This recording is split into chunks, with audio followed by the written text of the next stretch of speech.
ఇంకొక ప్రశ్న కూడా ఉత్పన్నమవుతుంది. నిన్నటి వరకు కేసును ఎదుర్కొంటా ఉన్న కేటీఆర్ ఇప్పుడు సుప్రీంకోర్టుకు వెళ్ళడం కావచ్చు, అదేవిధంగా హైకోర్టులో క్వాష్ పిటిషన్ వేయడం కావచ్చు, ఏదైతే న్యాయవాది ఉంటేనే తాను విచారణకు వెళ్తానన్న అంశం మీద కూడా సొంత పార్టీలో కూడా కొన్ని భిన్నాభిప్రాయాలు వ్యక్తం అవుతున్నాయి.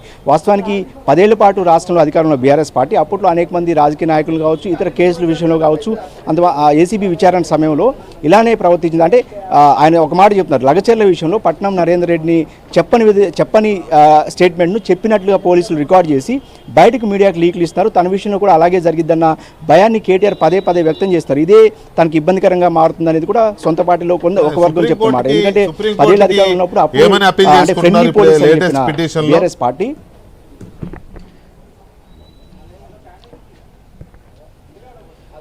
ఇప్పుడు హైకోర్టు తీర్పును సవాల్ చేస్తూ ఏదైతే క్వాష్ పిటిషన్ అంటే ఏసీబీ నమోదు చేసిన ఎఫ్ఐఆర్ఏ తప్పు అనేది మొదటి నుంచి కేటీఆర్ కావచ్చు, బీఆర్ఎస్ లీగల్ టీం కావచ్చు మొదటి నుంచి ఒకటే చెప్తుంది, అసలు ఎఫ్ఐఆర్ఏ తప్పు, ఇది ఎఫ్ఐఆర్ఏ కొట్టివేయాలని వాళ్ళు హైకోర్టును ఆశ్రయించారు గతంలో.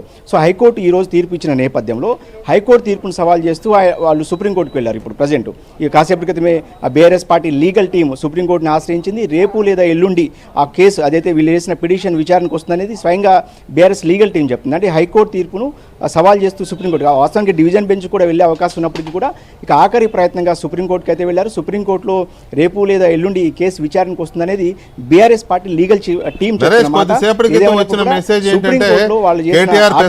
నిర్వహించబోతున్నారు, అన్ని విషయాలు మీడియా ద్వారా ప్రజలకు తెలియజెప్పాలనుకుంటున్నారు అనేది ఒక న్యూస్ వచ్చింది, ఒక మెసేజ్ వచ్చింది కదా. ఎందుకు మళ్ళీ ప్రెస్ కాన్ఫరెన్స్ డ్రాప్ అయ్యారా?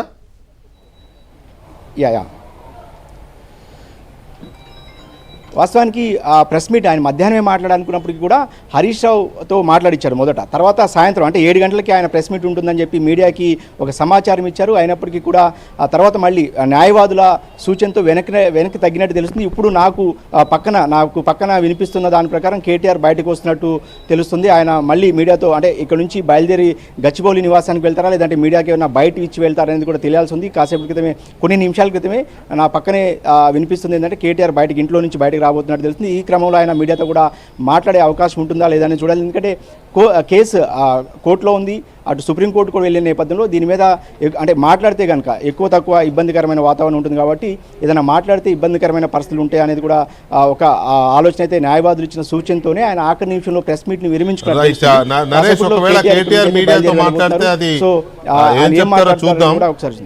ఈలోగా ఒకసారి మన క్రైమ్ ప్రవీణ్ తో మాట్లాడతాం. ప్రవీణ్, ఏం లేటెస్ట్ అప్డేట్ ఏంటి?